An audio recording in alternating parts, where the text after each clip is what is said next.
നിങ്ങൾ രണ്ടും എനിക്കെന്റെ രണ്ട് കണ്ണുകളെ പോലെയാ. രണ്ട് കണ്ണും എന്റെ വീടിന്റെ ക്ഷേമം മാത്രമേ അന്വേഷിക്കൂ. എനിക്കിവിടെ ഒരു വിലയില്ലാതായിട്ടുണ്ട്. എന്താ ലാവണ്യ, എന്തിന്റെ വിലയെ കുറിച്ചാ പറയുന്നത്? നിങ്ങൾക്ക് എപ്പോഴും ഷെയറും വിലയും ഒക്കെ നോക്കി നടന്നാ മതിയല്ലോ, വേറൊന്നും അറിയണ്ടല്ലോ. എന്താ കാര്യം? നല്ല തിളച്ച എണ്ണ പോലെ തിളച്ചു മറിയാണല്ലോ. വന്ന് വന്ന് നിങ്ങളുടെ അമ്മയ്ക്ക് എന്നെ ഒരു വിലയില്ലെന്നാ പറഞ്ഞു വന്നത്. പുതിയ വല്ല പ്രശ്നം ഉണ്ടെങ്കിൽ പറ. എന്നെ അങ്ങനെ വില കുറച്ച് കണ്ടാ എന്റെ തല പെരുത്ത് കയറും. ജനറലായിട്ട് പറഞ്ഞതാ, നീ കാര്യം എന്താണെന്ന് വിശദമായിട്ട് പറ. ആവനിയും നിഹാരികയും രണ്ട് കണ്ണുപോലെയാണെന്നൊക്കെ പറഞ്ഞ് നിങ്ങളുടെ അമ്മ എപ്പോഴും വാതോരാതെ പുകഴ്ത്തിക്കൊണ്ടിരിക്കും. അപ്പൊ എന്റെ അവസ്ഥ എന്താ? ഇനി നീ മൂന്നാം കണ്ണാണെങ്കിലോ? ശിവന്റെ തൃക്കണ്ണ് പോലെ. എന്റെ വിഷമമൊക്കെ നിങ്ങൾക്ക് കോമഡിയാണോ? നോക്ക് ലാവണ്യ, ആ രണ്ടുപേരും രണ്ട് കണ്ണുകളുടെ സ്ഥാനം നേടിക്കഴിഞ്ഞു. നീ മൂന്നാം കണ്ണായി ആ രണ്ടുപേരുടെ സ്ഥാനം നേടിയെടുക്കണമെങ്കിൽ അവരെക്കാളും എന്തെങ്കിലും സ്പെഷ്യൽ ടാലന്റ് നിനക്കുണ്ടാവണം. ചിലര് പാട്ടൊക്കെ നന്നായി പാടി സിംഗർ എന്ന സ്ഥാനം നേടിയെടുക്കും. ചിലര് പുതിയതെന്തെങ്കിലും കണ്ടുപിടിച്ച് സയന്റിസ്റ്റ് എന്ന സ്ഥാനം നേടിയെടുക്കും. അതുപോലെ നീയും പുതിയതെന്തെങ്കിലുമൊക്കെ കണ്ടുപിടിച്ച് നിന്റെ ടാലന്റ് കാണിച്ചു കൊടുക്ക്. ഒരാൾക്കുള്ളത് ജാതക ബലം, മറ്റേ ആൾക്കുള്ളത് വീടിന് വേണ്ടി ത്യാഗങ്ങൾ ചെയ്തെന്നുള്ള ബലം. ആ രണ്ട് ബലങ്ങളെക്കാളും പവർഫുള്ളായ ബലം, അതിനെ വിഴുങ്ങുന്ന ബലം നിനക്കുണ്ടെങ്കിലല്ലാതെ നിനക്ക് നിന്റെ മഹത്വം തെളിയിക്കാൻ കഴിയില്ല. ആലോചിച്ചോ?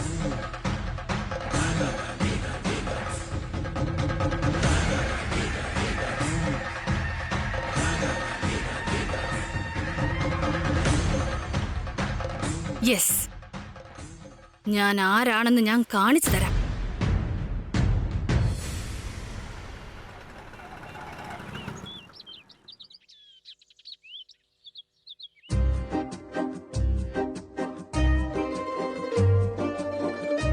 സൗമ്യ, ഈ പാല് കുടിച്ചിട്ട് പഠിച്ചോ. ചേച്ചി, ആവനി ചേച്ചി. മോളെ സൗമ്യ, നിനക്കിപ്പോ എങ്ങനെയുണ്ട്? ചെറിയമ്മേ. എക്സാം ഒക്കെ അടുത്തു വരാണല്ലേ, നന്നായി പഠിച്ചോട്ടോ. ശരി ചെറിയമ്മേ.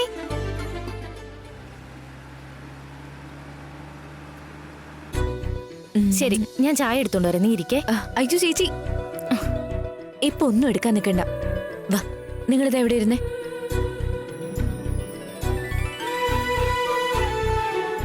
ശ്രീകരൻ ഇപ്പൊ എങ്ങനെയുണ്ട് മോളെ? വലിയൊരു അപകടത്തിൽ നിന്നല്ലേ ഇപ്പൊ പുറത്തു വന്നത്. ദൈവകൃപ കൊണ്ട് ഇപ്പൊ കുഴപ്പമില്ല. ശ്രീകരനെ കൊല്ലാൻ നോക്കിയത് ആരാണെന്നുള്ള കാര്യം മനസ്സിലായോ? അച്ഛനത് അറിയാനുള്ള പ്രയത്നമൊക്കെ നടത്തുന്നുണ്ട്. ചേട്ടാ, എന്താ വേദ? സുജാതയുടെ വീടിന്റെ മുമ്പിലൂടെയല്ലേ പോകുന്നേ. അവളുടെ മകളുടെ അവസ്ഥ എങ്ങനെയാണെന്നൊന്ന് അന്വേഷിച്ചിട്ട് പോയാലോ നമുക്ക്? ശരി. നിഹാരിക ഇനി എത്ര കാലം നീ സഹിക്കും?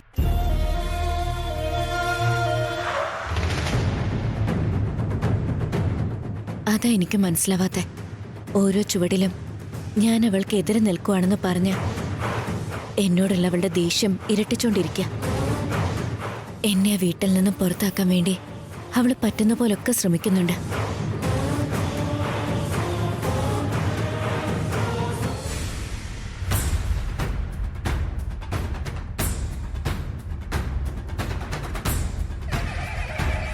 അവക്ക് അസുഖം വന്നപ്പോ നമ്മളെ സഹായിക്കാന്ന് പറഞ്ഞില്ലേ അവള് ദേഷ്യപ്പെട്ടത്. കുഞ്ഞിനെ കാണാൻ വന്നതെന്ന് പറഞ്ഞ അവൾ എന്തൊക്കെ പറയുമെന്തോ. സുജാത പറയുന്നതും നമ്മൾ കേൾക്കുന്നതും വർഷങ്ങളായിട്ട് നടക്കുന്നതല്ലേ. വരുന്നത് വരട്ടെ ചേട്ടാ, നമുക്കൊന്ന് പോവാം. സുജാത നിങ്ങളുടെ അനന്തരവളാണെന്നുള്ള കാര്യം ഞാൻ അറിഞ്ഞിട്ടുണ്ട് അച്ഛാ എന്ന് പറയാനുള്ള ധൈര്യം ശ്രീകരേട്ടൻ കാണിച്ചെങ്കിലും ആവണി എന്റെ ഭാര്യയാണെന്ന് ഇതുവരെയും പറഞ്ഞിട്ടില്ല.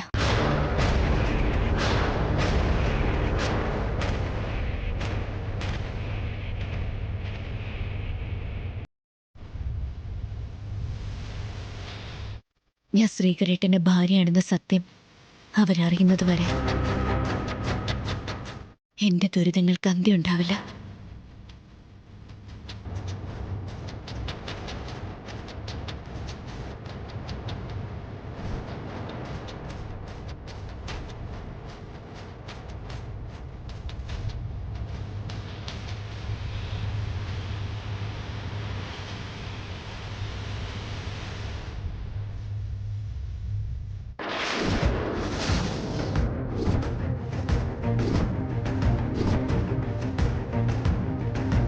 മോളെ സുജാതെ,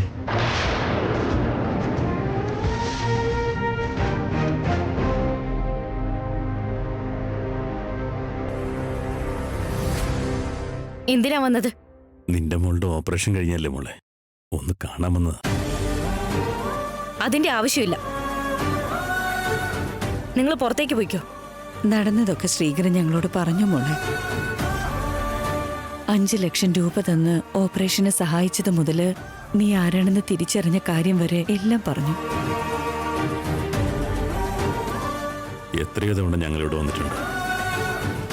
ആ പരിചിതരോട് കാണിക്കുന്ന മനസ്സ് പോലും, ഒരു കാപ്പി കുടിക്കാന്ന് പറയാനുള്ള മര്യാദ പോലും നീ കാണിക്കുന്നില്ല മോളെ.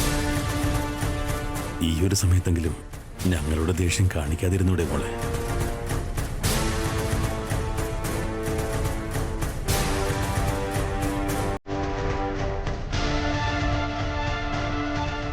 നിങ്ങളിരിക്കെ, ഞാൻ കോഫി എടുത്തോണ്ട് വരാം.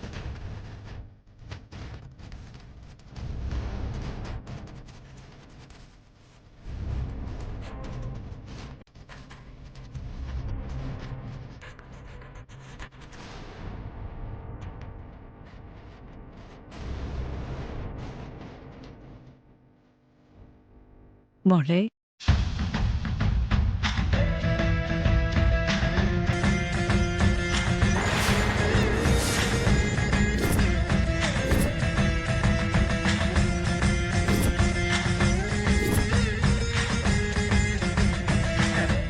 ഇങ്ങനെയുള്ള കാര്യങ്ങളെക്കുറിച്ചൊക്കെ കാണുമ്പോഴും കേൾക്കുമ്പോഴും ദൈവത്തോട് എനിക്ക് ദേഷ്യം തോന്നാറുണ്ട്. ഇത്രയും നിഷ്കളങ്കയായ കുഞ്ഞിനോട് പോലും ഒരു ദയ കാണിച്ചുകൂടെ? ഏട്ടാ, പറ്റുന്ന എന്തെങ്കിലും സഹായം ചെയ്യണം. ഇതാ ഈ 10,000 വെച്ചോ. ഏട്ടാ, അന്ന് നമ്മള് അതേ വേദ, നമ്മൾ പോലും അറിയാതെ നമ്മുടെ രക്തബന്ധത്തിലുള്ള ആളെ നമ്മൾ സഹായിച്ചത്. ഇന്നിപ്പോ നമ്മുടെ മകൻ സഹായിച്ചു.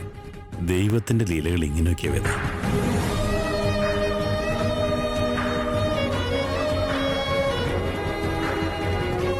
എന്താ മോളെ ഇങ്ങനെ നോക്കുന്നേ? ഞങ്ങള് നിന്റെ ഗ്രാൻഡ് പാരന്റ്സാ മോളെ. ആണോ? അമ്മ ഇതുവരെ പറഞ്ഞിട്ടില്ലല്ലോ. അമ്മ ഇനി പറഞ്ഞു തരും. അതിരിക്കട്ടെ, മോൾക്കിപ്പോ എല്ലാം ശരിയായില്ലേ? ശരിയായല്ലോ. എന്താ മോളുടെ പേര്? സൗമ്യ. ചക്കരെ, നിന്റെ ചെറിയമ്മ എവിടെയാ മോളെ? കല്യാണമൊക്കെ കഴിഞ്ഞെന്ന് കേട്ടു. ഞങ്ങൾക്കൊന്ന് കാണണമെന്നുണ്ടായിരുന്നു. എവിടെയാന്ന് പറയാമോ? ഇവിടെ തന്നെ ഉണ്ടല്ലോ.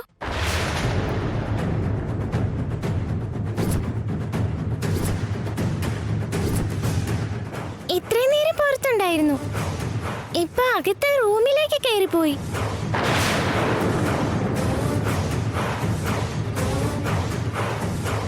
അച്ഛനും അമ്മയും ഇപ്പൊ സത്യം തിരിച്ചറിയല്ലോ. ഞാൻ ഇനിയിപ്പോ എന്ത് ചെയ്യും? നമുക്ക് നോക്കാം ചേട്ടാ.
എന്താ അന്വേഷിക്കുന്നേ? നിന്റെ അനിയത്തി എവിടെ മോളെ? ഭർത്താവിന്റെ വീട്ടിൽ കാണും. ഇവിടെ എങ്ങനെ ഉണ്ടാവാനാ? നീ കളവ് പറയാ. വീട്ടിൽ തന്നെ ഉണ്ടെന്ന് മോള് പറഞ്ഞല്ലോ. നിന്റെ അനിയത്തിയെ ഞങ്ങൾക്കൊന്ന് കാണിച്ചു തരാൻ എന്തൊരു അനിഷ്ടം പോലെ. എന്താ നിന്റെ പ്രശ്നം? വീട്ടിൽ തന്നെ എവിടെയെങ്കിലും ഉണ്ടാവും. നമുക്ക് നോക്കാം. എന്റെ അനിയത്തി അല്ല വന്നത്, ആവനിയ.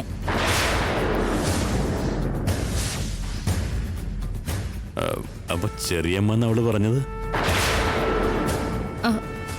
ആവനി പേരിന് എനിക്കൊരു സുഹൃത്താണെങ്കിലും അവൾ എന്റെ അനിയത്തിയെ പോലെ തന്നെയാ. അതുകൊണ്ട് സൗമ്യ അങ്ങനെ അറിയാതെ പറഞ്ഞതായിരിക്കും. ആവനി എവിടെ? വന്ന് അവൾക്ക് എങ്ങനെയുണ്ടെന്ന് ചോദിച്ചിട്ട് തിരിച്ചുപോയി. നിങ്ങൾ വന്നത് എന്റെ മകളെ കാണാൻ വേണ്ടിയാണോ അതെയോ എന്റെ അനിയത്തി ഇവിടെ ഉണ്ടോന്ന് ഈ വീട് മുഴുവൻ അന്വേഷിക്കാൻ വേണ്ടിയാണോ?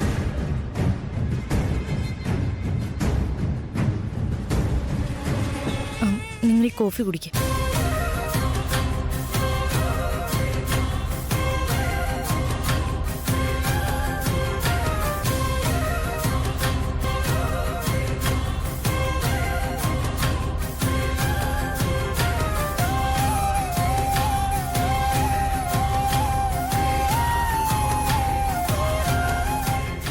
എന്നെങ്കിലും ഒരിക്കല് അവളെക്കുറിച്ച് ഞങ്ങൾ അറിയുമല്ലോ മോളെ. എന്നാ ഞങ്ങൾ ഇറങ്ങട്ടെ.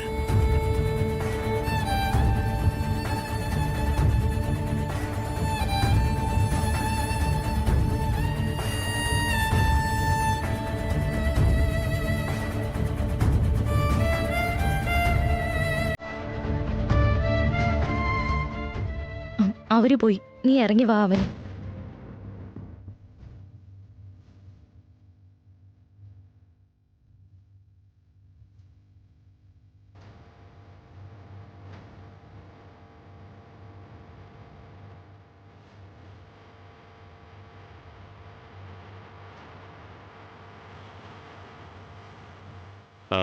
വേദ, എന്തു പറ്റിയേട്ടാ? കീ മറന്നു എന്ന് തോന്നുന്നു. ഞാൻ പോയിട്ട് എടുത്തിട്ട് വരാം. ശരിയേട്ടാ. അവർ കണ്ടിരുന്നെങ്കിൽ എന്തുത്തരം പറയണമെന്ന് പോലും എനിക്ക് അറിയില്ലായിരുന്നു ചേച്ചി. സൗമ്യ, ഇനി ഒരിക്കലും ചെറിയമ്മയുടെ കാര്യം അവരോട് പറയരുത്, കേട്ടല്ലോ? ശരിയമ്മേ, ഇനി ഒരിക്കലും ആരോടും പറയില്ല.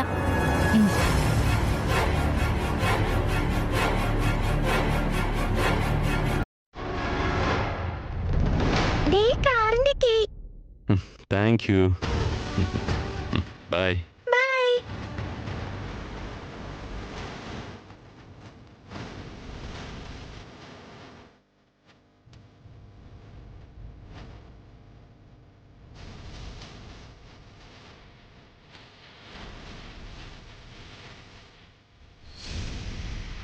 എന്റെ വീട് കണ്ടോ? എന്റെ കെട്ടുള്ള വീട് കണ്ടോ? ഇവിടുന്ന് ഇറങ്ങാൻ പറഞ്ഞാൽ, ഇനി ഇവിടുന്ന് ഇറങ്ങാൻ പറഞ്ഞാൽ, ഇവിടുന്ന് ഇറങ്ങാൻ പറഞ്ഞാൽ ഞാൻ ഇവിടെ തന്നെ കിടക്കും. നാണമില്ലാതെ ഇവിടെ ഞാൻ ഇവിടെ തന്നെ കിടക്കും. കെട്ടുള്ള വീട്ടിൽ കിടക്കും, ആ കെട്ടുള്ള വീട്ടിൽ കിടക്കും. ആ തന്നെ ആ കെട്ടുള്ള വീട്ടിൽ കിടക്കും, ആ പെണ്ണുമ്പിള്ള വീട്ടിൽ കിടക്കും. ആ ഹേ, നാണമില്ലാതെ കിടക്കും, ഞാൻ ഇവിടെ തന്നെ കിടക്കും. ഹേ,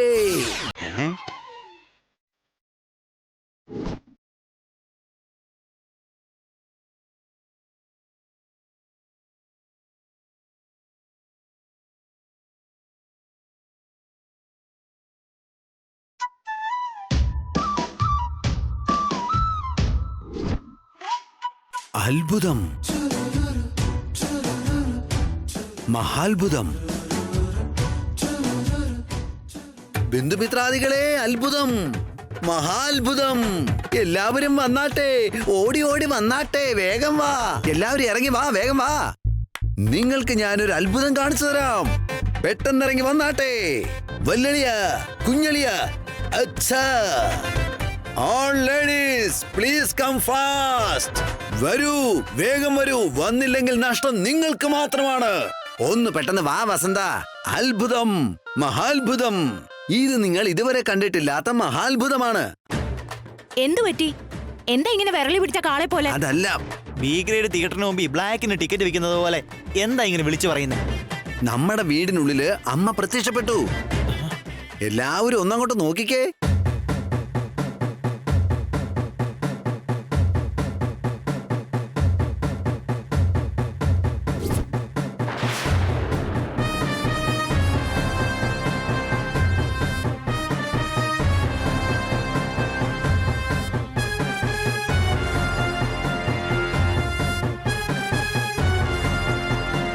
അന്നപൂർണാദേവി പ്രത്യക്ഷപ്പെട്ടു.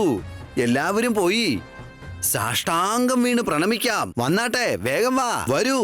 അമ്മേ മഹാമായേ ദേവി, സാക്ഷാൽ അന്നപൂർണേശ്വരി ദേവിയാണ് പ്രത്യക്ഷപ്പെട്ടിരിക്കുന്നത്. അമ്മേ മഹാമായേ.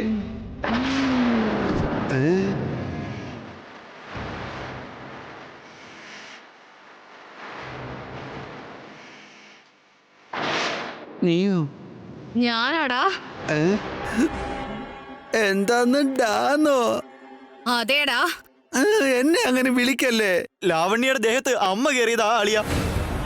അതുകൊണ്ടാ അവള് ഇങ്ങനെയൊക്കെ സംസാരിക്കുന്നത്. മൂക്കുത്തി വരെ ധരിച്ചിട്ടുണ്ട്, കണ്ടില്ലേ? അവളിപ്പോ അമ്മയുടെ നിയന്ത്രണത്തിലാ. അമ്മയ്ക്ക് എന്തോ ആവശ്യമുണ്ട്. ആണോ? അതെ. അമ്മേ, തായേ, നിങ്ങൾക്ക് എന്താ കുറവ് വരുത്തിയെന്ന് പറയമേ. നിങ്ങളുടെ ആഗ്രഹങ്ങളെ ഞാൻ നിറവേറ്റാം.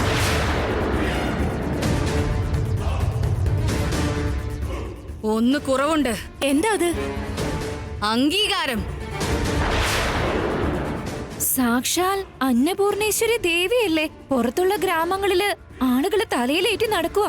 ഇനി എന്ത് അംഗീകാരമോ വേണ്ടതമ്മേ? ഈ കുടുംബം ഇവിടുത്തെ മൂത്ത മരുമകളെ അംഗീകരിക്കുന്നില്ല. അതെനിക്ക് ഇഷ്ടപ്പെടുന്നില്ല. മൂത്ത മരുമകൾക്ക് അംഗീകാരം ലഭിക്കാത്തതുകൊണ്ട്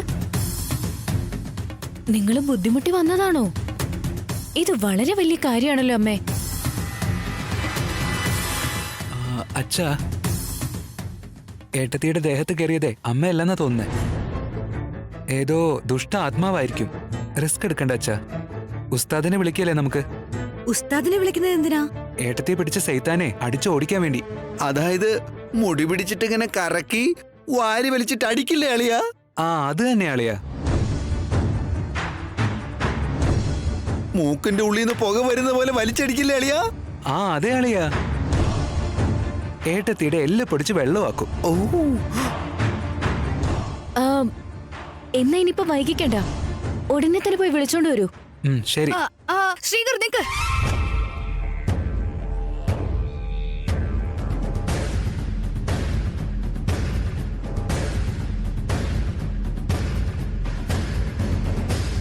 അതെന്താ അപ്പോഴേക്ക് ശൈത്താൻ ഇറങ്ങി അങ്ങ് പോയോ? എന്തിനാ ഈ നാടകമൊക്കെ?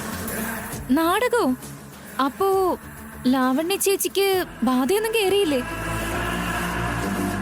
അംഗീകാരത്തിന്റെ ബാധ കയറിയതാ മോളെ. എന്തിനാ മോളെ ഇതൊക്കെ? പിന്നെ ഞാൻ എന്ത് ചെയ്യണം? എനിക്ക് ഈ വീട്ടില് ഒരു സ്ഥാനവും ഇല്ല, വിലയും ഇല്ല. പുറത്തുള്ളവര് പോലും വില തരുന്നില്ല.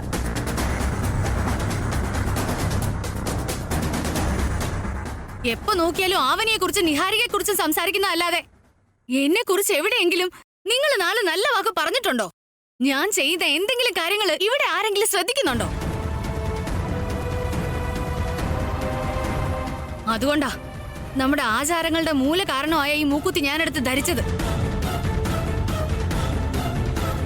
പൂജാമുറിയിൽ കേറി ധൈര്യത്തോടെ ആ മൂക്കുത്തി എടുത്തു കൊണ്ടുവന്ന് അമ്മയുടെ അനുവാദം ഇല്ലാതെ അത് ധരിച്ചല്ലേ?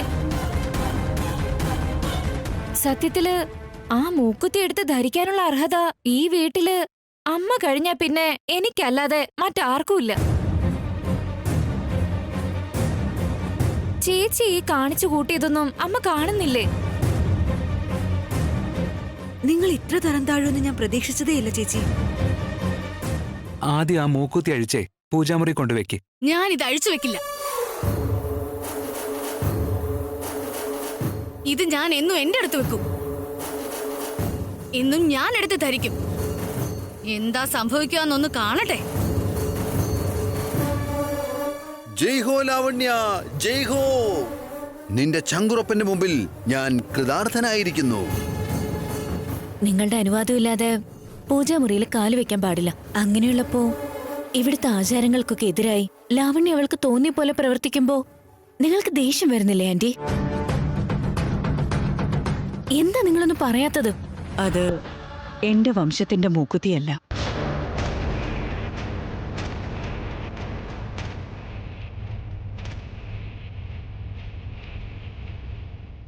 അതുകൊണ്ടാണ് എനിക്ക് ദേഷ്യം വരാത്തത്, ഞാനൊന്നും പറയാത്തതും. അമ്മയുടെ മൂക്കത്തിൽ തൊടാനുള്ള ധൈര്യം ഇതുവരെ ലാവണ്യ കാണിച്ചില്ല. എന്താണെന്ന് വെച്ചാ ഇതിനു മുമ്പ് അവള് തൊട്ടിരുന്നെങ്കിൽ അവള് ഭസ്മമായി പോയേനെ.